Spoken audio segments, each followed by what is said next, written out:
Amén. Y hemos estado hablando todo este mes acerca de la victoria de Jesús. Hemos hablado acerca de, a ver, ¿quién se acuerda? Hemos hablado acerca de la cena del Señor. Amén. Hemos hablado acerca de el poder de su amor y de su sangre por nosotros. Hemos hablado del poder de la resurrección. Y hoy día vamos a hablar acerca de otro poder más que vive en la nueva vida que ahora tenemos en Cristo Jesús. Amén. Muy bien, vamos a Efesios 1, el verso 19. Efesios 1, el verso 19. Voy a leer todo en versión nueva versión internacional. Muy bien. Dice, y cuán incomparable es la grandeza de su poder a favor de los que creemos. Ese poder es la fuerza grandiosa y eficaz que Dios ejerció en Cristo cuando lo resucitó de entre los muertos y lo sentó a su derecha en las regiones celestiales, muy por encima de todo gobierno y autoridad, poder y dominio, y de cualquier otro nombre que se invoque, no solo en este mundo, sino también en el venidero. Dios sometió todas las cosas al dominio de Cristo y lo dio como cabeza de toda la iglesia. Esta, que es su cuerpo, es la plenitud de aquel que lo llena todo por completo. Amado Espíritu Santo, te pedimos esta mañana, Señor, venimos a buscarte de todo corazón, Señor. Amado Dios, dejamos todo atrás, dejamos todo a un lado y solo ponemos nuestra mirada en una sola cosa y es en ti. Amado Dios, hoy venimos con hambre y sed de ti, Señor. A pedirte, sácianos, llénanos, Señor, de tu palabra, llénanos de tu presencia, llénanos de tu entendimiento, de tu revelación, de tu poder transformador en nuestra vida, Señor. Y que no se haga nuestra voluntad, sino la tuya, amado Espíritu Santo. Gracias, Dios mío, porque no venimos, Señor, a escuchar una palabra más. Venimos dispuestos a practicar lo que oímos de ti. Gracias, Dios mío, porque sabemos, Señor, de que tu Espíritu está en nosotros, Señor, y nos da revelación de cada verdad predicada. Gracias, Dios mío, porque por medio de tu Espíritu podemos entender tu palabra el día de hoy. En el nombre de Jesús. Amén. Amén. Muy bien. Y en este versículo, en estos versículos de Efesios, hay tres verdades que podemos notar, ¿ok? Respecto a el poder que operó en Cristo Jesús cuando Él estaba en la tumba. El primero es, el primer poder que podemos ver aquí, lo dice el verso 20, que dice que ese poder que Dios ejerció en Cristo, ¿qué dice? ¿Qué hizo en Él? Lo dejó en la tumba, ¿verdad? ¿Podrían ayudarme? ¿Qué dice que hizo en Él? No escucho. No escucho. No escucho nada. No, peor todavía. No escucho. Ya estoy escuchando algo. A ver, otra vez. ¡Resucitó! Ahora sí escucho, gracias. Creo que me entró agua al oído en la mañana. Ok, amén. Entonces, ¿qué es lo que la primera cosa que podemos notar aquí? Es que este poder... ¿Ah? Ahí está. Muy bien, la primera cosa que podemos notar en este versículo es que este poder... Gracias, muy bien. Gracias a las voces. Amén, hermana Manuelita. Muy bien. Entonces, lo primero es que este poder resucitó a Cristo, ¿verdad? Lo segundo que podemos notar está en el verso 20, en el mismo verso 20, que dice que no solo lo resucitó de entre los muertos, sino que además lo sentó a la derecha en las regiones celestiales. Y dice que ese lugar es un lugar que está muy por encima de todo gobierno, de toda autoridad, de todo poder, de todo dominio, de todo nombre en este mundo y en el venidero. Muy bien, entonces lo primero es que lo resucitó. Lo resucitó, pero no lo resucitó para que se quede flotando en el aire sin hacer nada. Lo resucitó y luego lo ubicó en un lugar, lo sentó. Lo sentó. Recuerden que una de las últimas palabras de Jesús en la cruz fue: todo está cumplido, todo está pagado, todo está consumado. Es decir, ya está. Entonces, ¿qué sucedió? Murió, fue sepultado y dice que fue resucitado por ese poder glorioso, ese poder divino. Fue resucitado y fue sentado a la diestra del Padre. Muy por encima de cualquier gobierno, autoridad, poder, dice que de este mundo o del venidero. Y el número 3 que vemos aquí es en el verso 22, dice que Dios sometió todas las cosas al dominio de Cristo, porque Él está justamente sentado sobre toda autoridad.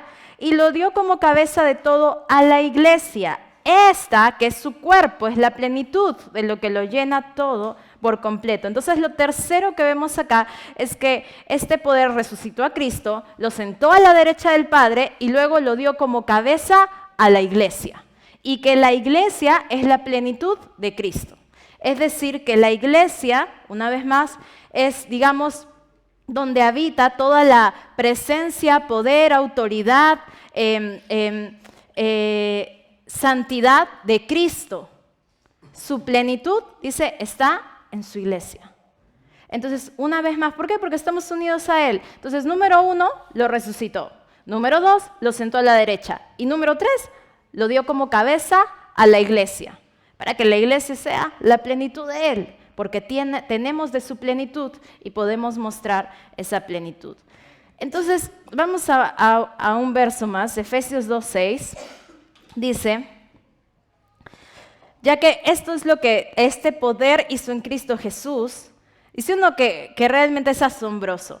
Ahora, algo que debemos entender es que este poder hizo esto en Cristo Jesús, pero también actuó de la misma forma en tu vida y en la mía.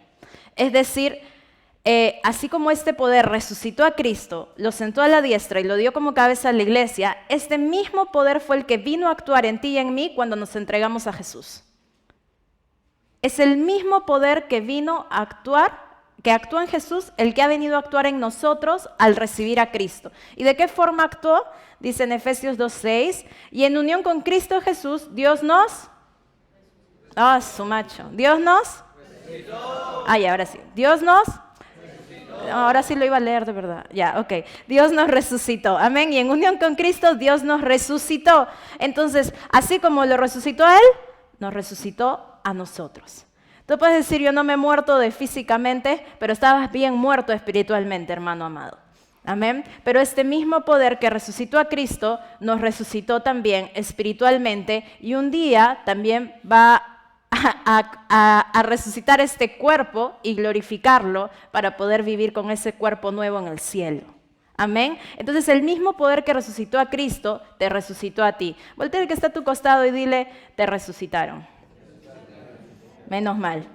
Ok, muy bien. Punto número 2 es de que, así como en el 1, hemos sido resucitados con Él, en el 2 dice que también nos hizo sentar con Él en las regiones celestiales. Entonces, así como hemos resucitado con Él, el mismo poder que sentó a Cristo a la derecha del Padre es el que nos ha sentado con Cristo en los lugares celestiales a la derecha del Padre. Entonces, este mismo poder, una vez más, que actuó así en Cristo, ha actuado así en ti y en mí. Entonces, te sacó, amado hermano y hermana, de andar, digamos, vagabundo en la oscuridad y en el reino de las tinieblas. Y ese poder, el día que tú hiciste a Jesús el Señor de tu vida, no solamente te sacó de una muerte por tus pecados, sino que además dice que te ha trasladado del reino de las tinieblas y te ha sentado en Cristo a la derecha del Padre, sobre dominio, sobre autoridad, sobre todo poder y sobre todo nombre que se nombra. Te ha sentado en Él en los lugares celestiales. Yo no sé si te das cuenta de lo que pasó cuando recibiste a Cristo, pero fue más allá de simplemente dejar de ir a misa. Sino empezó una nueva vida, porque por fin tenías vida. Y esa vida no es una vida atada a las cosas de este mundo, sino es una vida desatada de las cosas de este mundo, porque es una vida que está ahora sentada en el lugar de mayor autoridad, por encima de todo lo demás. Y es por eso que cuando cosas vienen a tu vida, en realidad se quedan tanto tú las permitas. Porque legalmente no tienen por qué estar ahí. Y porque en realidad Cristo ya hizo todo lo que le tocaba hacer. Y a veces nosotros lo estamos esperando a Él cuando Él nos está esperando a nosotros. Está esperando que usemos la autoridad y el poder que nos ha dado, el lugar en el que nos ha puesto, usemos su nombre para poder someter las cosas de esta tierra a las verdades del cielo. Voltea al de tu costado y dile, Él te está esperando. Muy bien. Y por último, ¿no? Así como dijimos que que el poder de resurrección le dio, dice, el poder que habitó en Cristo lo dio como cabeza de toda la iglesia, la cual es su cuerpo. este versículo, Colosenses 2:9, que estamos leyendo, dice, vamos al verso 10, ¿ok? Dice, y en Él, o sea, en Cristo, que es la cabeza de todo poder y autoridad, ustedes han recibido esa plenitud. Entonces, una vez más, así como dice que ese poder resucitó a Cristo, nos resucitó a nosotros. Sentó a Cristo a la derecha, nos sentó a nosotros con Él. Lo puso a Él como cabeza y nos hizo a nosotros su cuerpo para que en nosotros habite la misma plenitud que hay en Él. Es decir, el mismo poder, la misma grandeza, la misma santidad que habita en Él, habita en nosotros. ¿Te das cuenta que tú y tu cabeza, tu cuerpo y tu cabeza no son independientes, sino que en realidad están vinculados y lo que hay en uno afecta a todo? De la misma manera, nosotros hemos sido hechos un cuerpo con Él y Él nuestra cabeza para que lo que hay en Él llegue a nosotros y sea nuestra esencia. Entonces, este es el poder de la nueva vida en Cristo Jesús. Cuando tú veas que Él resucitó y ves que Él resucitó con poder, podemos alabar y adorar su resurrección, pero también a la misma vez podemos ver que por esa resurrección nosotros también hemos resucitado con Él. Podemos ver que por ese poder que lo sentó a la diestra sobre toda gloria, nosotros estamos sentados con Él en una gloria que ni merecíamos, pero por gracia nos fue dada. Estamos además, dice, y hechos un solo ser con Él. Él es nuestra cabeza, nosotros el cuerpo, y eso permite que lo que es Él habite en nosotros. Entonces, esta es hoy nuestra nueva vida. Me gustaría que repitan esto conmigo. He muerto para el pecado. Pero con fe. He muerto para el pecado. Estoy vivo para Dios. Él me ha dado autoridad y dominio sobre todo lo creado. Tengo la plenitud de Cristo en mí. Por eso ya no vivo yo. Cristo vive en mí. Mi nueva vida es la vida de Cristo en mí. Amén. Así que voltea de tu lado y dile, hola Cristo, soy Cristo. ¿A quién le hablas tú? Ya. Okay. Pensé que estabas viviendo cosas raras, hermano. No, te iba a echar fuera ahí. Ya. Allá, para el otro lado. ¿Ya? Muy bien. Ok, ¿y ahora qué? ¿Y ahora qué? O sea, ¿y ahora qué? Ya hemos resucitado, estamos sentados a la derecha, tenemos su plenitud. ¿Y ahora qué? ¿Ahora qué sigue? Pastora, reinar. Ok. Gobernar. Ok. ¿Y ahora qué? O sea, ya se hizo esta maravillosa y majestuosa obra al recibir a Cristo. Esta es mi posición, esto es quién soy. ¿Y ahora qué? Su macho, los reactivos están en fuego. Okay. ¿Y ahora qué? No. ¿Ahora qué? Vamos, Colosenses 3:1. Ahora sí. Colosenses 3:1. Dice así. Porque acabamos de leer, en unión con Cristo hemos sido resucitados, sentados a la diestra del Padre, y ahora su plenitud habita en nosotros. Colosenses 3:1 dice, ya que han... ¿Qué cosa? Acá. Ya que han resucitado con Cristo, que dice, busquen las cosas de arriba, donde está Cristo sentado a la derecha de Dios. Ahí aguántate. ¿Te acuerdas que Cristo está sentado a la derecha de Dios? ¿Te acuerdas quién más está ahí? ¿Quién más? Entonces, cuando yo busco las cosas de arriba, en realidad estoy mirando realmente quién soy yo. Estoy mirando realmente cuál es mi posición. Estoy mirando realmente quién soy yo. Cuando mi mirada está abajo, es muy fácil que se distorsione mi concepto de quién soy yo. Y de pronto, al verme de una forma terrenal, veo los gigantes y me veo como langosta. Veo las tentaciones y me veo como Elías, que era débil en sus pasiones. Pero cuando yo me veo desde el punto de vista de las cosas de arriba, sentada a la diestra del Padre, veo que yo estoy por encima de cualquier dominio, poder, autoridad y fuerza de esta tierra. Es decir, no importa cuántos demonios vengan a tentarme, yo estoy por encima de ellos. Y hay un nombre que los espanta. Jesús. Dilo con ganas. De ahí se van.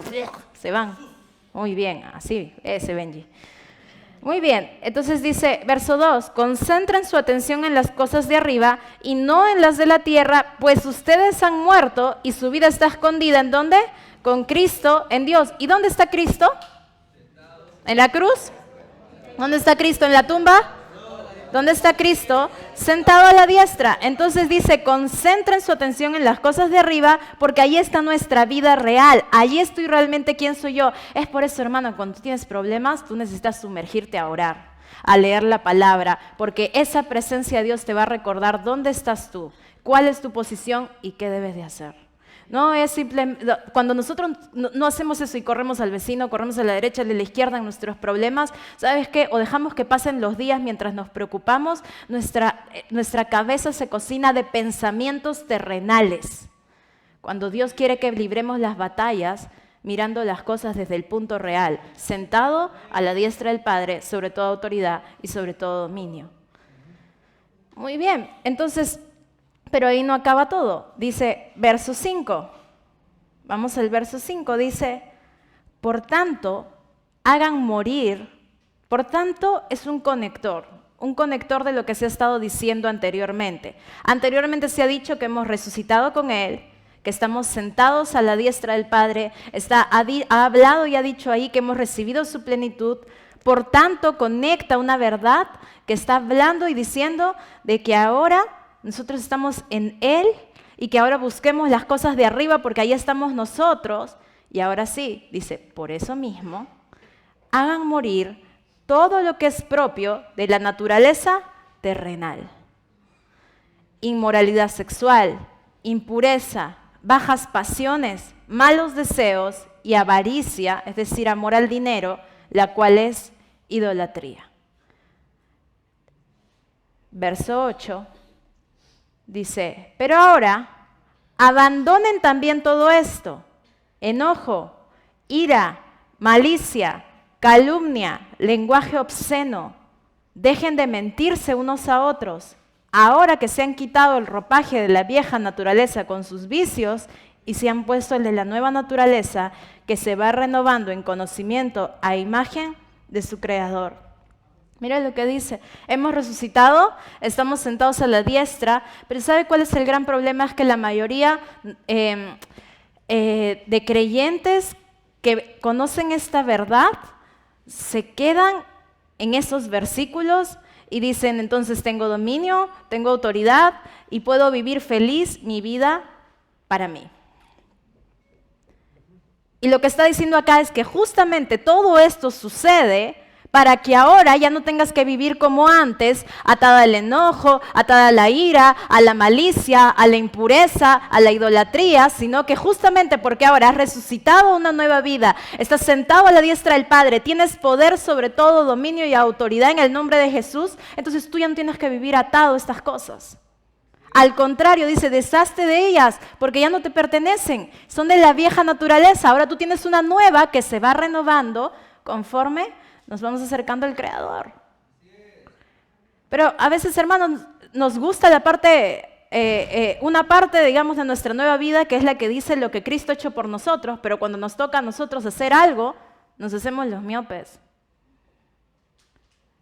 Y entonces tenemos poder para gobernar sobre la enfermedad y la escasez, pero no usamos ese poder para deshacernos de las cosas en esta tierra que nos atan a acciones pecaminosas. Vamos a seguir leyendo.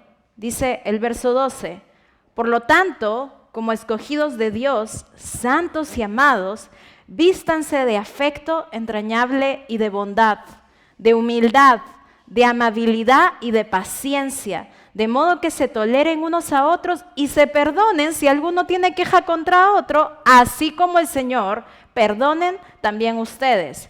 Por encima de todo, vístanse de amor, que es el vínculo perfecto. Entonces, en resumen, si has resucitado con Cristo, dice, busca las cosas de arriba, que son dos. Deshazte de las cosas que no vienen de tu nueva naturaleza y que pertenecen a este mundo, y más bien vístete del perfecto amor. Eso es vivir tu nueva vida, eso es vivir en la resurrección, eso es vivir realmente sentado a la diestra del Padre, eso es vivir sobre todo poder y autoridad. Porque realmente es bien arbitrario decir, yo uso poder para reprender la enfermedad, pero no uso poder de Dios para perdonar al que me ofendió. Yo uso poder de Dios para echar fuera la escasez, pero no uso el poder de Dios para ser amable y gentil con los que me persiguen, o con los que me maltratan, o con los que son injustos conmigo. Uy, hermanos, ahí hay un problemón, ¿ah? Porque ese poder no fue dado simplemente para que tú vivas en tu comodidad. Fue dado para que vivas como Él vivió. Quisiera ir a otro verso que está en Apocalipsis, el capítulo 5, el verso 6. Y antes de leerlo, que esta semana en una salida con mis hijos, teníamos que ir a una misa por un tío que falleció hace unos añitos y mi tía quedó viuda, quedó solita, entonces fuimos a acompañarla. Y es siempre muy cómico ir con niños a una misa, sobre todo niños cristianos que jamás han hecho catecismo o algo similar, ¿no? Siempre es cómico, en algún sentido, no para el cura, pero sí para mí. Primero que llegaron y se sentaron y pensaron que lo que había delante de ellos era para poner los pies, ¿no? Y les tuve que decir, no, pongan los pies ahí, eso es para arrodillarse. Yo jamás me arrodillaré, me dijo mi hijo. Y yo le dije, ya sé, hijo, pero solamente te estoy diciendo que eso es para las rodillas. No me arrodillaré a imágenes, mamá, ya lo sé, mi amor, solo te estoy diciendo que los demás se arrodillan ahí, así que no lo ensucies. Ah, ya. Muy bien. Y dentro de esos 5 minutos antes que empiece, ¿no? Donde realmente estaba, empieza por favor, porque ahí hay que estar en silencio, ¿no? Y ellos estaban así como mirando todo. O sea, me mira feo, mamá. No te está mirando. Y en esos 5 minutos tensos antes de que empiece, lo cual yo rogaba, por favor, empieza ya. Mi hijo me dice, mamá, ¿te puedo hacer una pregunta? Y yo, oh no. Sí, dime, hijito, pero habla en voz baja, ¿ya? ¿Con quién te quieres sentar en el cielo? ¿Ah? Esas preguntas que te sacan de tantos, un momento en donde uno está calculando tantas cosas. ¿Qué? O sea, no de la familia, sino de los personajes bíblicos. ¿Con quién te quieres sentar en el cielo? A ver, déjame pensar. Y pensando, con Juan y con David. Ah, ya. Me dijo, ¿y qué les preguntarías? Ay, que no empiece el cura. ¿Qué les preguntaría? Y él muy en serio, ¿qué les preguntarías?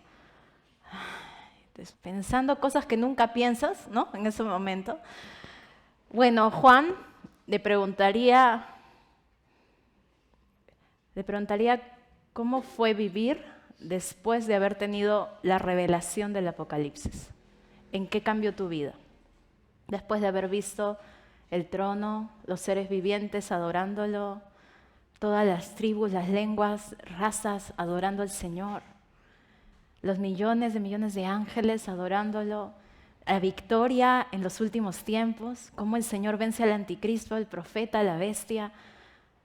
¿Cómo cambió tu vida eso? Me dijo, buena pregunta. Y yo, pasé. Cuando ya estoy así. ¿Y qué crees que te respondería? Porque no vino Dani. Estaba en el ensayo. ¿Qué me respondería?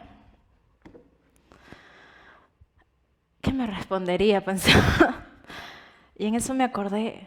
Él escribió primero Apocalipsis y después escribió las cartas de Juan. Y en eso hay solamente un tema realmente en esa carta. Y es, ámense los unos a los otros como Él nos amó. Yo decía, creo que la respuesta sería que vivamos cada segundo amando como Él ama. Me dijo, buena respuesta. Nada más vas a decir, me da ganas de decirle, no puedes decir algo mejor, me he matado pensando. Buena respuesta. Y empezó Profunda Misa. Pero esa pregunta, también me preguntó sobre David, pero eso ya será para otra prédica, ¿ya? Pero esa pregunta me dejó pensando y pensando, realmente creo que hasta fue el Espíritu Santo, porque me dejó pensando mucho, y empecé a leer justo Primera de Juan a raíz de eso. Pero vamos a leer Apocalipsis 5:6, la visión de Juan, dice, entonces vi en medio de los 4 seres vivientes y del trono y los ancianos a un cordero que estaba de pie y parecía haber sido sacrificado. Tenía 7 cuernos y 7 ojos, que son los 7 espíritus de Dios enviados por toda la tierra. Se acercó y recibió el rollo de la mano derecha del que estaba sentado en el trono. Cuando lo tomó, los 4 seres vivientes y los 24 ancianos se postraron delante del Cordero, y cada uno tenía un arpa y copas de oro llenas de incienso, que son las oraciones del pueblo de Dios, y entonaban este nuevo cántico: digno eres de recibir el rollo escrito y de romper sus sellos, porque fuiste sacrificado y con tu sangre compraste para Dios gente de toda raza, lengua, pueblo y nación. De ellos hiciste un reino, los hiciste sacerdotes al servicio de nuestro Dios, y reinarán sobre la tierra. Este es solamente un fragmento de lo que fue la visión de Juan. Ahora, la visión de Juan es explicada en lenguaje ordinario, pero en realidad lo que él vio es mucho más que el lenguaje ordinario que él pudo transmitir. Por eso es que cuando él describe parece medio monstruoso, ¿no? Cuando dice 7 cuernos, 7 ojos, ¿no? O sea, medio friki, ¿no? Pero en realidad lo que él vio es tan glorioso, tan glamuroso y tan poderoso, tan majestuoso, que explicarlo en lenguaje ordinario es sumamente complicado, ¿no? Y en realidad son cosas que no las vamos a saber hasta que las veamos. Aquí Juan nos da un 0.01% de un acercamiento de la gloria que es y de lo poderoso que es esta visión. Pero imagínense, Juan vio ahí al Cordero, Juan vio ahí al Padre, Juan vio ahí a los 24 ancianos, a los seres vivientes, Juan vio ahí a la gente que salva allá en el cielo, Juan vio ahí a los ángeles, Juan vio ahí todo eso y vio cómo va a ser los últimos tiempos, vio las catástrofes en la tierra. Juan vio cuando viene el Rey de Reyes, el Verbo, Jesús, junto con su ejército, y dice que con la palabra simplemente derrotó a todos sus enemigos. Dice que vio el cielo nuevo y la tierra nueva. Dice que vio la nueva Jerusalén bajando, totalmente preciosa, y donde reinaremos con Él y no habrá sol, porque Él será nuestra luz. Dime si una visión así no cambia tu vida. O sea, si solo oírlo cambia tu vida, imagínate verlo. Y Dios le dio esa probadita para que nos lo transmita, pero su vida no fue la misma. Y lo interesante es que la carta que él escribe, Primera de Juan, no se centra en decir, y ahora que tú estás escrito tu nombre en el libro de la vida, entonces, ¿sabes qué? Disfruta de esta vida, gobierna esta vida y usa tus recursos y tus poderes espirituales para vivir feliz y cómodamente. Oh, no, hermanos. Toda la carta de Juan tiene un solo mensaje. El mismo mandamiento que fue dado desde el principio, que amemos como Él amó. ¿Por qué? ¿Qué tendrá que ver una cosa con la otra? ¿Qué tendrá que ver esto con esto? Todo está conectado, porque si dice que busques las cosas de arriba, arriba es lo que Juan vio. Y lo que Juan vio allí es un reino de amor perfecto. Es un reino del amor perfecto. Y cuando tú buscas las cosas de arriba, jamás tú sientes a Dios empujándote. Reclámale. No lo perdones. Oféndete. Oye, mira qué feo hablo de ti. Oye, qué mal, ¿no? ¿Cómo te miran cuando vas?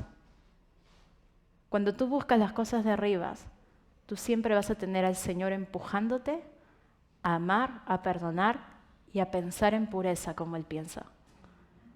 Lo que Él vio fue el amor en el reino, porque Cristo es la evidencia de ese amor.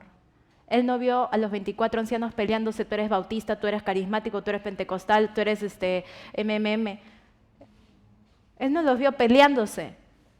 Él los vio en uno solo, amando al Creador.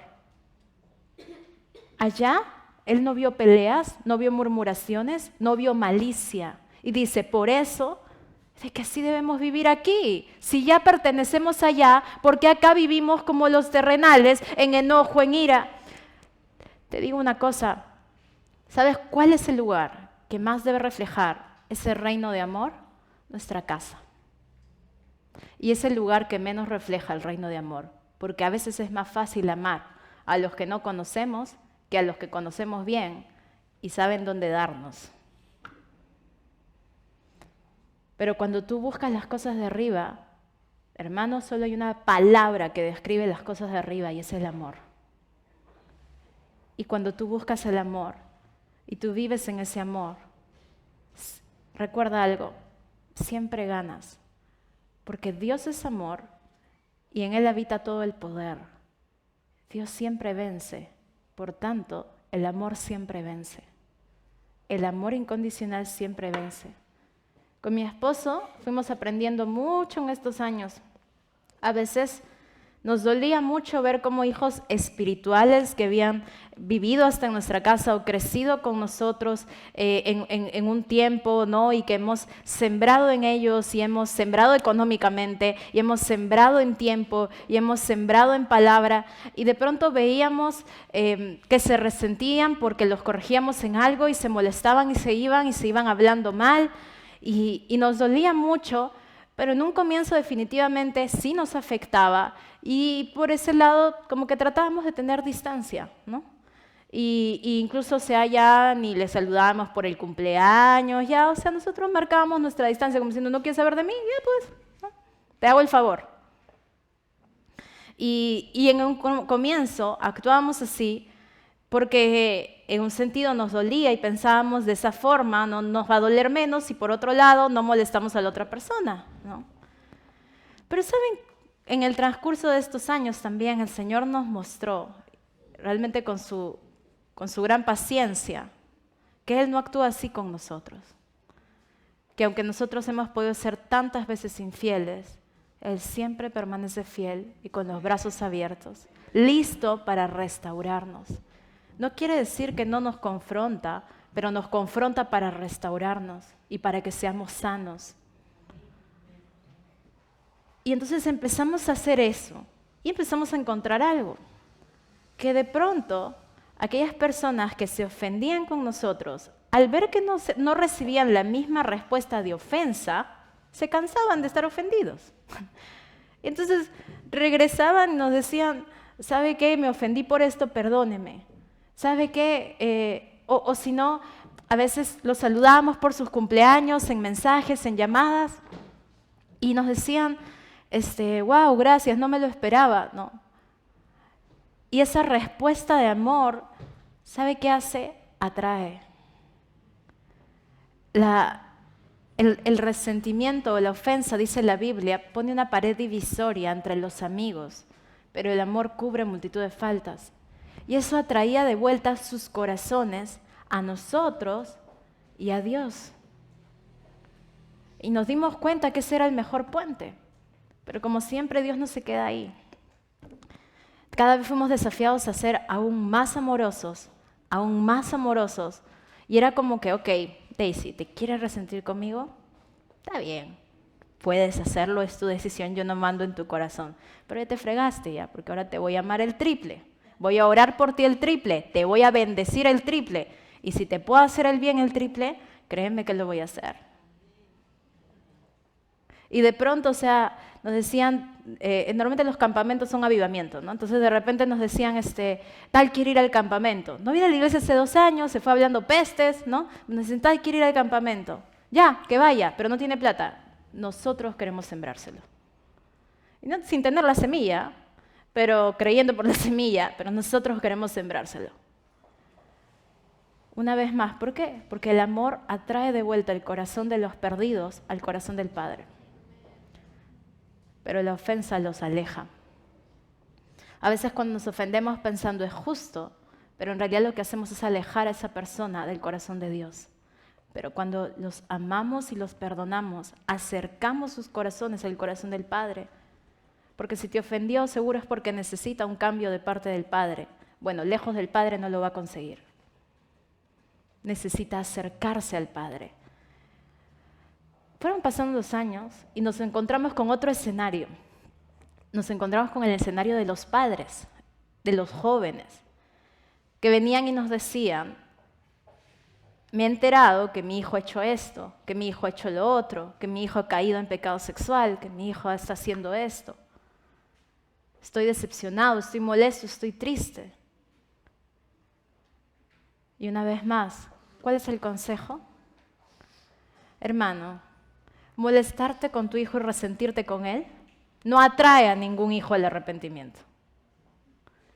Pero cuando tú los amas y tiendes un puente de amor incondicional, tú atraes a tus hijos a tu corazón y al corazón de Dios para poder ser transformados. Y de pronto teníamos papás a los que le decíamos, ok, tu hija está con un pagano, invita al pagano a almorzar a la casa. No, ese hombre no incircunciso no va a pisar mi casa. Hermano, ¿la quieres espantar o la quieres ganar? Gánalo a él, más fácil. Gana al pagano, más fácil. Porque si ganaste al pagano, a ella no le queda otra, va a tener que también estar ahí. En vez de botarlo, de escupirlo, de reprenderlo, siéntalo a tu mesa, bendícelo y declara que la voluntad de Dios se hace. Y si no es de Dios, se va a ir. Esa es la técnica, el secreto. Entonces, estos papás empezaron a hacer eso, y no les miento, a la semana sus relaciones con sus hijos cambiaban.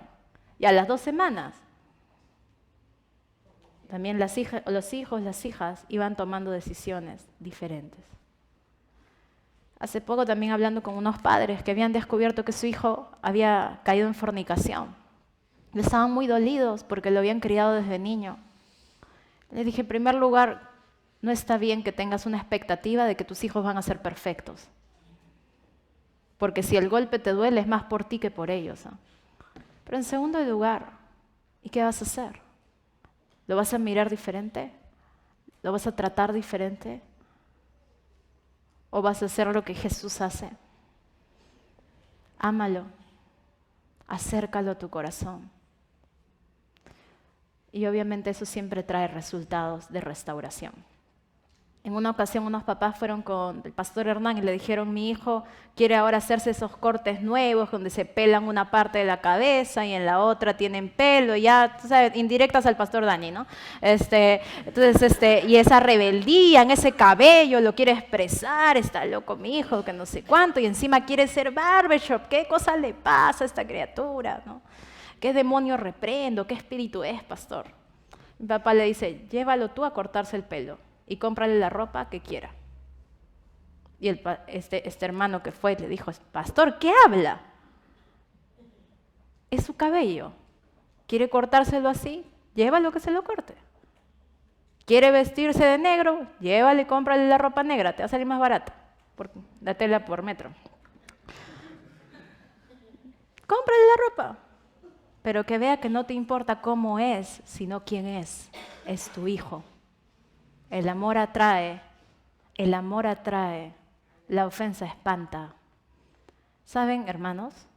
Ellos hicieron por fe, nos cuentan lo que hicieron, porque no querían hacerlo.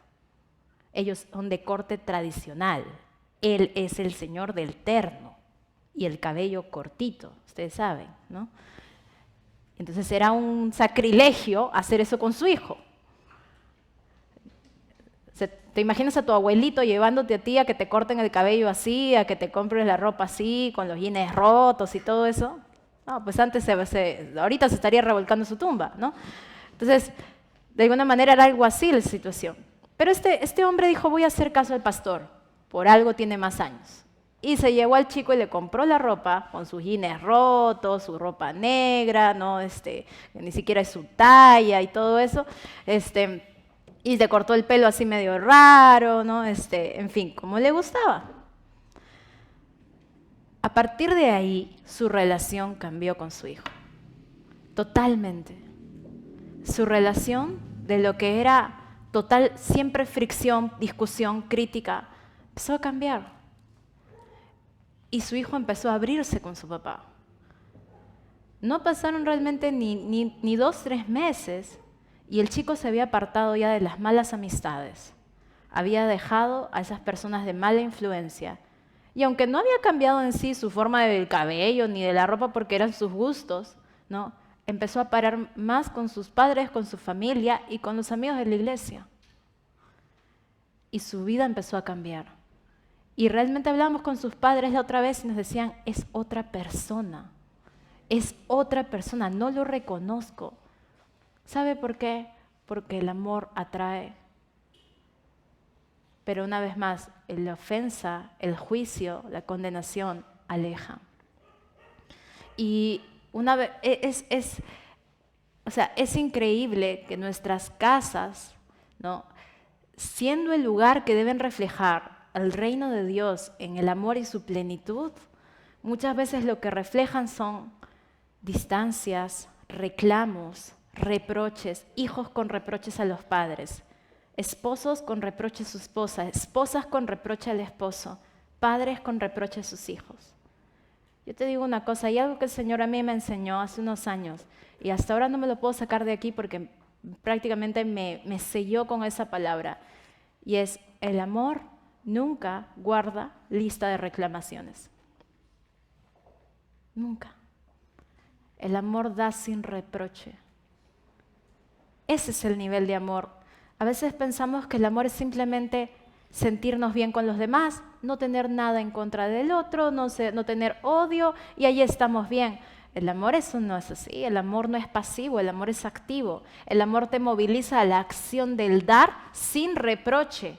Es decir, yo no te estoy dando esto para después decirte, ¿y por qué en mi cumpleaños no me diste nada? Pero ¿cuántas veces hay gente que da así? Déjame decirte, si tú das así, tú no estás dando, tú estás haciendo un trueque. Así los paganos lo pueden hacer, cualquiera puede hacer. Pero dar sin reproche, solo un hijo de Dios.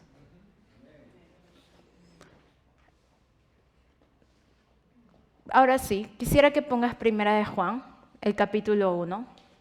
Yo quiero decirte algo, hermano, y es que si hay algo que la revelación de Juan nos muestra sobre Jesús, es el amor. Y él empieza en Primera de Juan 1 diciendo, lo que he visto, lo que he oído, lo que he tocado, tocante al verbo de vida, eso vengo a hablarles hoy. Y recuerden, ¿qué cosa él ya había visto? La imagen de Jesús glorificado. Y dice, de eso que he visto, de eso que he oído, de eso que he tocado, vengo a hablar hoy. Y toda la bendita carta habla del amor. No habla Jesús me dijo, Jesús hizo y Jesús sanó a tal. No, eso lo hace en el Evangelio. Pero en la carta solo se centra en un solo principio respecto al verbo de vida, y es el amor. Porque Jesús era el amor encarnado. Y si Cristo vive en ti y tú tienes su plenitud, amado hermana, ¿qué cosa eres tú? Sino el amor encarnado también. Obviamente que a veces el amor, ¿sabes qué pasa? Que está en nosotros, está recubierto del ropaje de la vieja naturaleza que aún no nos hemos quitado. Y habiendo aquí el poder para perdonar, para ser amable, para ser incondicional, para ser leal, para ser generoso, está cubierto de avaricia, de idolatría, de impureza, y no puede manifestarse en su plenitud. ¿Qué necesitamos? Despojarnos de todo eso para poder dejar que fluya el perfecto amor. Entonces, hay 7 cosas que nosotros evidenciamos cuando amamos como Él ama. Y ese es el resumen de la carta de Juan. Te acabo de ahorrar, hermano, un estudio personal de la carta de Juan, porque ya lo hice yo. ¿Ok? Y te voy a hablar las 7 cosas que evidencia amar como Dios ama. Cuando tú amas, hay 7 cosas que demuestras. Cuando tú amas como Dios ama, hay 7 cosas que demuestras. Yo solo les digo una cosa, ¿saben cuál es la clave del esposo irresistible? Que ama a su mujer como Cristo le ama a él. Ese esposo es irresistible. No hay mujer que se aguante delante de él. Al contrario, te salta encima. A la misma vez igual, una esposa es irresistible cuando ama a su esposo y el amor es honra, respeto. Como la iglesia se somete y respeta a Cristo. Entonces, el amor es la clave de todo. Entonces, hay 7 cosas que evidenciamos cuando amamos como Cristo ama. La primera, ¿qué cosa que evidenciamos? ¿Quieres apuntar? Evidenciamos que tenemos comunión con Dios. Evidenciamos que tenemos comunión con Dios. Primera de Juan 1:5 dice, sí, este es el mensaje que hemos oído de Él y que les anunciamos. Dios es luz y en Él no hay ninguna oscuridad. Si afirmamos que tenemos comunión con Él, pero vivimos en la oscuridad, mentimos y no ponemos en práctica la verdad. Pero si vivimos en la luz, así como Él está en la luz, tenemos comunión unos con otros y la sangre de su Hijo nos limpia de todo pecado. Hay una cosa que acá dice que no es compatible, tener comunión con Dios y vivir en la oscuridad. La persona que vive en la oscuridad y dice tengo comunión con Dios, ¿sabes qué Juan está diciendo? Es mentiroso. Es mentirosa. No está teniendo comunión con Dios. Pero cuando tú vives en la luz, es decir, viviendo en la ley del amor, que es amarnos los unos a los otros y amar a Dios por encima de todo, allí tú realmente demuestras que tienes comunión con Dios. Entonces, que tú vengas y digas, ay, estuve orando, pastora, y de pronto sentí el fuego y sus cosquillas y esa presencia en mí. Mira, de repente, no sé, cambió el clima, porque si tú no estás viviendo realmente en el amor perfecto, tú no tienes comunión con nadie. Porque tu comunión se evidencia en cómo vives. La vez pasada hablaba con una persona que renegaba de todo, molesta con todo el mundo, hasta con su gato, creo. Molesta con todo el mundo estaba, renegando de todo. Y yo sé que era una persona nueva en Cristo, por eso entendía cómo se podía sentir. Pero lo que sí me molestó es cuando me dijo, pero yo estoy teniendo comunión con Dios y no pasa nada. Y le dije, mentira. ¿Por qué me dice eso? Porque es mentira. Mira la primera de Juan. Tú estás viviendo en la oscuridad y dices que tienes comunión con la luz. Tú no tienes comunión con la luz. Tú no estás teniendo intimidad con Dios. No, pero yo pongo las alabanzas. Ah, ¿y tú alabas? No, pues las pongo mientras voy cocinando, haciendo. Eso no es tener comunión con Dios. Eso es poner música de fondo. Está bonita, pero no es lo mismo. ¿Oras en lenguas? No, hace tiempo que no. Pongo prédicas. Y a la vez estás haciendo otras cosas. Sí, eso no es tener comunión con Dios. Porque la Biblia dice que el que lo busca de todo corazón, lo encuentra. Cuando tú lo buscas haciendo otra cosa, no es de todo corazón porque tu corazón también está por otro lado, pues. Cuando tenemos comunión real con Él, dejamos todo para tener intimidad. Es decir, dejo mis pensamientos a un lado, dejo todo a un lado para una sola cosa que es estar contigo, escucharte, aprender de ti, abrirte mi corazón y dejar que tú trates conmigo. Eso es tener intimidad. No solamente vengo a llorar y a hablar y a vomitar mis problemas, sino que digo, ok, ahora te escucho. ¿Qué dice tu palabra? No es, ay, como no leo la Biblia hace años, mejor abro y pongo el dedo y a ver. No. Leo tu palabra todos los días. Eso es tener comunión con Él. Dejo que me hables por medio de ella. No estoy buscando el versículo que me convence hoy. Estoy leyendo tu palabra porque sé que es rema en mi vida. Eso es tener comunión con Él. Eso te transforma. Eso te lleva a vivir en la luz. Pero yo te digo, me acuerdo, etapas en las que cuando me ofendía con alguien, no quería tener comunión con Dios porque sabía que iba a pasar. Entonces, sabía que debía orar y yo prendía la televisión. Sabía que debía de leer la Biblia, llamaba a alguien por teléfono. Sabía que debía de orar en lenguas o escuchar o tener un tiempo de alabanza y ponía mi música pagana todavía. ¿Ya? Así, ¿Por qué? Porque sabía que si me acercaba al Señor, me iba a decir una cosa, y es, perdona, como yo te perdono. Y como no quería perdonar, estaba así, no quiero acercarme. Pero como siempre, sus cuerdas de amor ganan, ¿no? Y terminada, ok. No, bueno, o a veces también, tú sabes, la vida nos golpea, entonces buscamos al Señor y el Señor, acá estoy. ¿Te acuerdas que te dije? Perdona. Ese. Cuando nosotros tenemos real comunión con Él, se demuestra en nuestra vida de amor. O en otras palabras, vivir en amor demuestra que tenemos comunión con Él.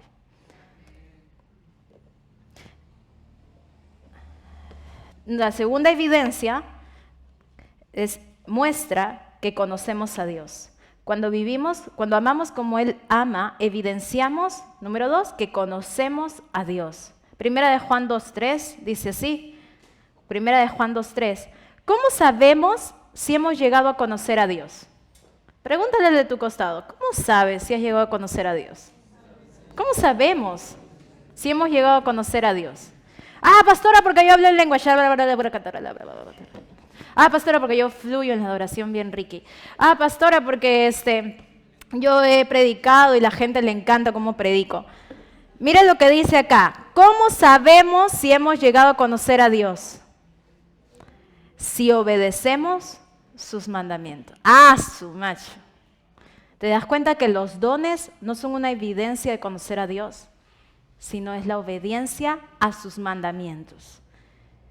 Dice el siguiente verso, el que afirma, lo conozco, pero no obedece sus mandamientos, una vez más, ¿qué dice? Es mentiroso y no tiene la verdad. Es decir, si tú dices, yo conozco a Dios, pero no amas a tu prójimo como Cristo lo ama, tú te estás mintiendo, hermano. Tú no conoces al Señor. Necesitas conocerle para amar como Él ama. Verso 5. En cambio, el amor de Dios se manifiesta plenamente en la vida del que obedece su palabra. De este modo sabemos que estamos unidos a Él. El que afirma que permanece en Él debe vivir como ¿quién? Como Él vivió. Queridos hermanos, vamos al capítulo 4, verso 7. Capítulo 4, verso 7 de Primera de Juan. Dice, queridos hermanos, amémonos los unos a los otros, porque el amor viene de Dios, y todo el que ha nacido de Él, todo el que ha nacido de Él y lo conoce. Todo el que ama ha nacido de Él y lo conoce. Es decir, que si una persona ama como Dios ama, muestra que realmente conoce a Dios. Pero una persona que no ama como Dios ama y dice lo conozco es mentiroso. No conoce a Dios. No importa si tiene muchos años de creyente, no importa si ha estudiado en muchos lugares, no importa si ha sido líder de redes, no importa si fluye con los dones, si tú no amas, tú no lo conoces. Amén. Aleluya. Alguien recibiendo aquí, muy bien. Verso 8 dice, el que no ama no conoce a Dios, porque Dios es amor. Es por eso que, pues déjame burlarme un rato, cuando viene alguien, vamos a decir un joven y me dice, pastora, estoy con esta chica, ¿no? Ella no es cristiana, pero ella realmente ama a Dios. ¿Así como sabes que ama a Dios? Porque me ama a mí. Entonces, ¿sabes qué? Después de tener la paciencia de escuchar un rato, llegamos a la misma conclusión de este versículo, y es, número 1, esa persona no te ama. Te puede tener cariño, pasión y lujuria, pero no te ama. Porque para amar, primero, hay que conocer a Dios, y lo conocemos por medio de Cristo. Y hay un solo camino para conocer a Dios. Si esa persona no ha nacido de nuevo, no puede amar, porque no tiene el amor de Dios en su vida. Y lo demás no es amor. Número 2, tú tampoco le amas, porque si le amaras, te saldrías de su vida para dejar de ser un estorbo, para que se acerque al Señor. Porque por medio del pecado no se evangeliza. Por medio del pecado no se gana a nadie, solo se destruyen. El pecado tiene una naturaleza destructiva. Donde hay pecado, hay destrucción. Entonces tú tampoco le amas. Tú le lujurias, te apasiona, te encariñas, pero no le amas. No insultes a Dios, porque el amor no hace mal al prójimo. El que no ama, demuestra que no conoce a Dios. El que ama, demuestra que conoce a Dios. Nunca vas a crecer más allá de lo que amas y nunca vas a cumplir el plan de Dios para tu vida si no vives en el perfecto amor. Evidencia 3. Cuando amamos como Dios ama, evidenciamos, punto número 3, que hemos nacido de Dios. Hemos nacido de Dios. Primera de Juan 3:9 dice, ninguno que haya nacido de Dios practica el pecado, porque la semilla de Dios permanece en él y no puede practicar el pecado porque ha nacido de Dios. Verso 10, así distinguimos entre los hijos de Dios y los hijos del diablo. El que no practica la justicia no es hijo de Dios. Ni tampoco lo es el que no ama a su hermano. Una vez más, entonces, ¿cuál es la evidencia de que hemos nacido de Dios? Que dice, practicamos la justicia. ¿Y cuál es esa justicia? Amar unos a otros, amar a nuestros hermanos. Entonces, ¿qué demostramos cuando nosotros amamos a las personas? Demostramos que realmente hemos nacido de Dios. Entonces, si tú le dices a la gente, yo tengo a Cristo, yo he nacido de nuevo, yo soy una nueva creación, yo me voy a parar delante del Señor sin ninguna vergüenza porque soy santo y sin mancha, pero sin embargo te ven vivir una vida de ira, de malicia, de envidia, de impureza. ¿Sabes qué demuestras? Que lo que dices no es real. Es puro cuento. Y así la gente se resiste al Señor. Vamos con el punto número 4, la evidencia número 4. Evidencia que tenemos una nueva vida. Evidencia que tenemos una nueva vida. Primera de Juan 3:14 dice, nosotros sabemos que hemos pasado de la muerte a la vida. Mira, nosotros sabemos que hemos pasado de la muerte a la vida porque tenemos al Espíritu en nosotros y oramos en lenguas. ¿De verdad? Porque podemos sanar a los enfermos. Porque podemos predicar y la gente es bendecida. Porque ya no tengo pesadillas en la noche o ya no penan en mi cuarto. Nosotros sabemos que hemos pasado de muerte a la vida. ¿Por qué? Porque amamos a nuestros hermanos. Y el que no ama permanece en la muerte. ¿Sabe qué quiere decir? Que cuando un creyente no ama, parece que no hubiera resucitado con Cristo. Parece que no está sentado en la diestra del Padre. Porque si está sentado a la diestra del que es amor y está sentado en aquel que es el amor encarnado, hermano, ¿qué debe fluir en ti si no es el amor también? El amor incondicional de Dios. Vamos con otra evidencia más. 5. Evidencia que permanecemos en Dios. Evidencia que estamos permaneciendo en Dios. Porque tú has podido entregar tu vida a Cristo. La pregunta es, ¿permaneces en Cristo? ¿Permaneces en Dios? No, pastora, si Él ya me salvó una vez y para siempre. Así es, pero ¿tú permaneces en Él o ya te independizaste? ¿Y eso se evidencia en qué? Primera de Juan 3:23. Primera de Juan 3:23.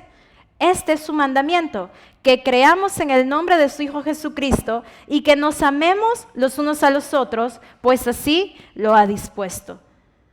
Entonces dice que este es su mandamiento, que creamos en el nombre de su Hijo y que nos amemos los unos a los otros, pues así lo ha dispuesto. Siguiente verso dice, el que obedece esos mandamientos, ¿permanece en quién? No escucho. ¿Permanece en quién? Dios. Y Dios en él. ¿Cómo sabemos que Dios permanece en nosotros? Dice, por el Espíritu que nos dio. Entonces, ¿cuál es tu evidencia de que tú permaneces en Él? Es cuando obedeces sus mandamientos. ¿Cuál es la evidencia de que Él permanece en ti? Por el Espíritu que te dio. Y dice la Biblia que Él ha derramado su amor en nuestros corazones por medio del Espíritu que habita en nosotros. Entonces Dios permanece en ti porque ha puesto su espíritu en ti y en ese espíritu ha puesto su amor en ti. Pero tú permaneces en Él cuando obedeces el mandato de amar al prójimo como Él lo ama. Acuérdate, la medida no es amar al prójimo como a ti te parece. No es amar al prójimo en tu propio autoconcepto de lo que es el amor. Es amarlo en la misma medida como Él ama. Entonces, una vez más, no se trata de por tu criterio y lógica mental responder y decir, no, si yo soy generoso, no, si yo amo, no, si yo bendigo. Hermano, hazte la pregunta, ¿eres generoso como Jesús lo es? ¿Perdonas como Él perdona? ¿Das como Él da? ¿Eres tolerante como Él es tolerante? ¿Eres paciente como Él es paciente? ¿Tú crees que Él en tu casa estaría gritando a la gente? ¿Tú crees que Él en tu casa estaría maltratando a los demás cuando te ofenden? ¿O cuando tu orgullo se ha sentido herido? ¿Tú crees que estaría diciendo en su cuarto solas, ¿por qué no me diste otros padres?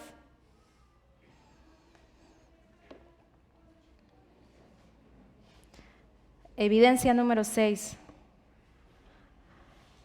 Cuando amamos como Dios ama, amamos a Dios en verdad. Amamos a Dios en verdad. Primera de Juan 4:20 dice, si alguien afirma, Primera de Juan 4:20, si alguien afirma, yo amo a Dios, pero odia a su hermano, es otra vez esta palabra, ¿cuál es? Si alguien afirma, yo amo a Dios, pero odia a su hermano, es un mentiroso. Mira, dice, si yo digo, tengo comunión con Él, pero vivo en la oscuridad, soy mentiroso. Si yo digo, lo conozco, pero no amo, soy mentiroso. Si yo digo, lo amo, pero no amo a mis hermanos, soy mentiroso. Pues el que no ama a su hermano, a quien ha visto, no puede amar a Dios, a quien no ha visto. Y Él nos ha dado este mandamiento, el que ama a Dios, ame también a su hermano. Primera de Juan 5:1 dice, todo el que cree que Jesús es el Cristo ha nacido de Dios, y todo el que ama al Padre ama también a sus hijos. Así, cuando amamos a Dios y cumplimos sus mandamientos, sabemos que amamos a los hijos de Dios. Recuerdo que en este tiempo de trabajando con jóvenes, algunas jóvenes me decían, pastora, a mí no me cae tal. Yo les decía, no me lo tienes que decir, de verdad, no me interesa. Dicen, no, pero es que quiero que lo sepa para que no me vaya a poner en grupo ni en nada con esa persona. Pero tú tienes que amar a tu hermana. No, claro que la amo, todavía se ofendían. Claro que la amo. Solamente le estoy diciendo para evitar problemas, póngannos de lejos. Hermanas, yo les digo una cosa, no solo fueron jóvenes las de las que escuché esto, también de gente mayor. Una vez más, el que ama a Dios, ame también a su hermano. El amor no busca separación, busca unión. Y no tienes que ser igual a mí. Como eres perfecto porque Dios te hizo así. Y en esa perfección, como Dios te ha hecho, yo quiero amarte. No estoy pensando en qué me das tú. A veces les decía a algunos líderes, ¿por qué no te acercas a este hermano que es nuevo para que pueda integrarse? Ay, es que no tenemos nada en común. ¿De qué vamos a hablar?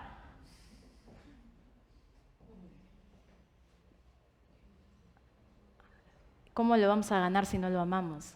No se trata de qué gano yo en la conversación. Se trata en qué puedo darle en la conversación. Y a la hora que yo escucho a las personas, las amo.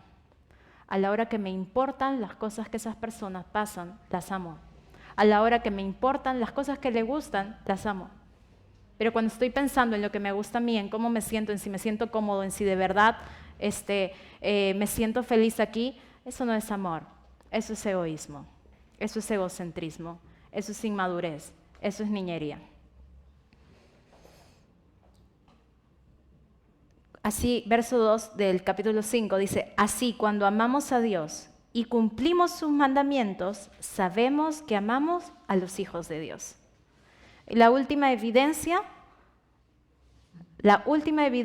que resalta cuando amamos como Dios ama, es que mostramos nuestra fe.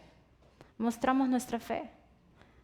Primera de Juan 5:3 dice, en esto consiste el amor a Dios, en que obedezcamos sus mandamientos. ¿Se dan cuenta que toda la carta repite lo mismo? Y se las he resumido.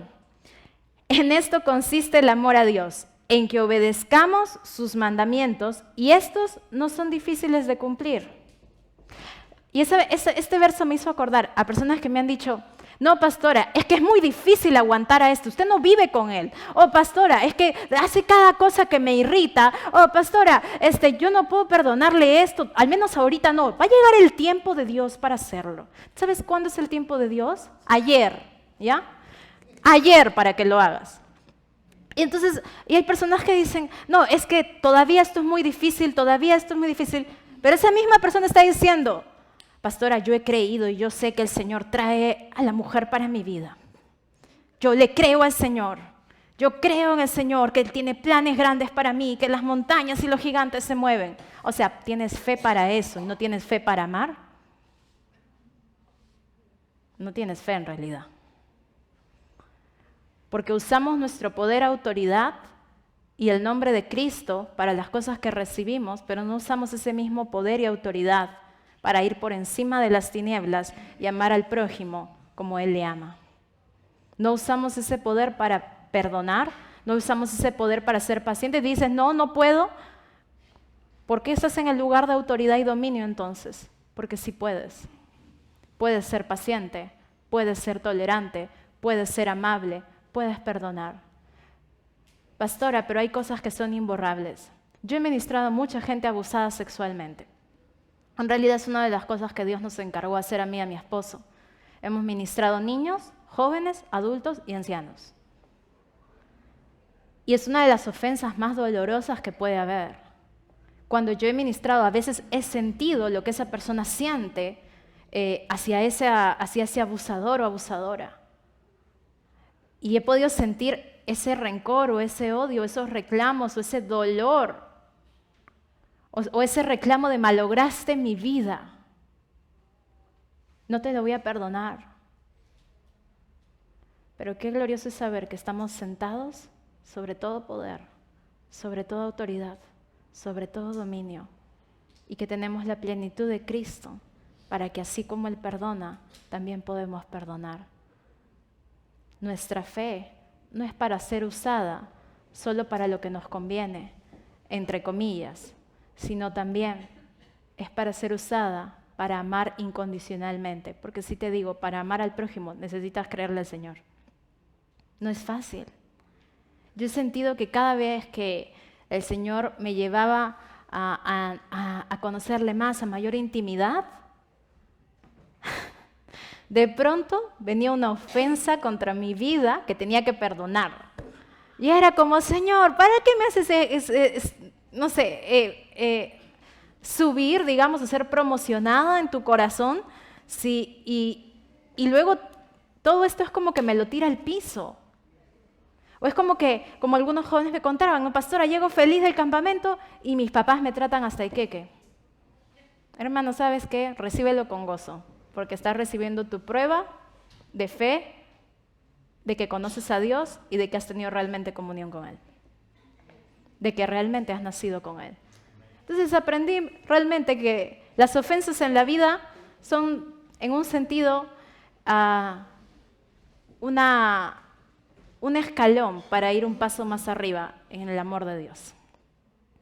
Según Santiago 2.14, Brian, ahora sí, no sé quién está, Camilo, ¿me ayudas? Santiago 2.14 dice, hermanos míos, ¿de qué le sirve a alguno alegar que tiene fe si no tiene obras? ¿Acaso podrá salvarlo esa fe? Supongamos que un hermano o una hermana no tienen con qué vestirse y carecen de alimento, y uno de ustedes les dice, que te vaya bien, abrígate y come hasta saciarse, pero no les da lo necesario para el cuerpo. ¿De qué servirá eso? Así también la fe por sí sola, si no tiene obras, está muerta. Una vez más, ¿qué evidenciamos cuando amamos? Nuestra fe. O sea, yo no puedo realmente testificar de Cristo si yo no amo como Cristo, porque lo que voy a hacer es ensuciar el Evangelio. Yo no puedo decir tengo fe y no mostrarlo amando a mi prójimo. Porque en el momento en que vivo de forma egoísta, estoy mostrando que mi fe no es real y estoy vituperando el Evangelio. Una vez más, hemos resucitado con Él, estamos sentados con Él, Él venció y me encanta poder celebrar esa victoria, pero no se queda ahí. Por eso dice, ya que han resucitado con Cristo, ahora busquen las cosas de arriba, el reino de amor. Vístanse de afecto entrañable, tolérense unos a otros, perdónense como Dios los perdona. Vístanse de amor, que es el vínculo perfecto. Podemos tener series y cursos acerca de la victoria de Cristo, pero si eso no nos moviliza a amar, entonces mentimos, porque no lo conocemos. Mentimos porque no estamos realmente teniendo comunión con Él. Mentimos porque realmente no le amamos. Yo quiero animarte a algo esta mañana, y es a que tú puedas ser desafiado a amar como Dios ama. Y a veces sentimos, he avanzado bastante, porque pastora, si me hubiera conocido cuando me convertí, no me aguantaba ni el canario. Me alegra, pues sabes, una vez leyendo Filipenses, encontré a Pablo diciéndoles, los felicito porque ustedes se aman. Me encanta que se amen. Ahora yo les digo, ámense más. Y es como, oye, ¿qué? Ámense más. Porque así como podemos conocer más profundo el amor de Dios, podemos también amar aún más profundo, en la medida de lo que conocemos ese amor. Amado hermano, hermana, ama a tu prójimo, ama a tus enemigos, ama a tu familia. Y la medida del amor es cómo los amaría Jesús. ¿Qué haría Jesús? ¿Qué haría Jesús? Y Jesús siempre iba una milla extra. Siempre. Yo quiero animarte a algo esta mañana, y es a una sola palabra que redondea todo, y es amémonos como Él nos ha amado. Es más allá de una relación superficial. Yo estoy dispuesto a ir al 100% por ti. Aunque te conozca poco, aunque te conozca mucho, aunque conozca lo que no quiero conocer, pero por encima de todo, yo voy al 100% por ti. Yo me voy a entregar por ti, yo me voy a sacrificar por ti y yo voy a darte sin reproche. Ese es el estándar del amor de Dios. Entrega, sacrificio y dar. Entrega, sacrificio y dar al 100%. Así amamos como Él ama. Ahí donde estás, cierra tus ojos un momento. Y ahí en tu corazón escucha al Espíritu Santo que está aquí. Y la pregunta el día de hoy es, Señor, ¿cómo puedo amar aún más parecido a ti? Muéstrame, ¿cómo puedo amar aún más parecido a ti? ¿A quién quieres que perdone? ¿Con quién quieres que sea generoso? ¿Qué actitudes quieres que cambie? ¿Qué acciones quieres que cambie? Señor, muéstrame, muéstrame, muéstrame. Y el Espíritu Santo ahí donde estás empieza a hablarte ahora. Gracias, Espíritu Santo. Gracias, Espíritu Santo. Gracias, Espíritu Santo. Gracias, Espíritu Santo. Gracias, Espíritu Santo. Dios quiere hacer algo contigo hoy si se lo permites. Gracias, Espíritu Santo. Gracias, Espíritu Santo. Gracias, Espíritu Santo. Vamos a hacer una oración juntos. Y ahí donde estás, díselo así después de mí, si quieres hacerlo. Y es, amado Padre, te doy gracias porque me resucitaste para nueva vida. Me sentaste a tu diestra por encima de todo dominio y autoridad. Me has dado la plenitud de Cristo, que es su amor. Y el día de hoy yo decido amar como tú amas, sin reproches ni reclamos. Yo perdono como tú perdonas a todos los que me ofendieron. Yo renuncio a guardar ofensa o reclamos en mi corazón. Yo decido pensar bien de todos y mirarlos como tú los ves, para poder amarlos como tú los amas. Papá, yo te pido que mi vida demuestre que te conozco, que te amo, que he nacido de ti, que permanezco en ti, que mi fe es real y que tengo comunión contigo. Yo te pido, Señor, que mi vida lo demuestre. Ayúdame a amar como tú amas y a poder amar más cada día así. En el nombre de Jesús. Amén.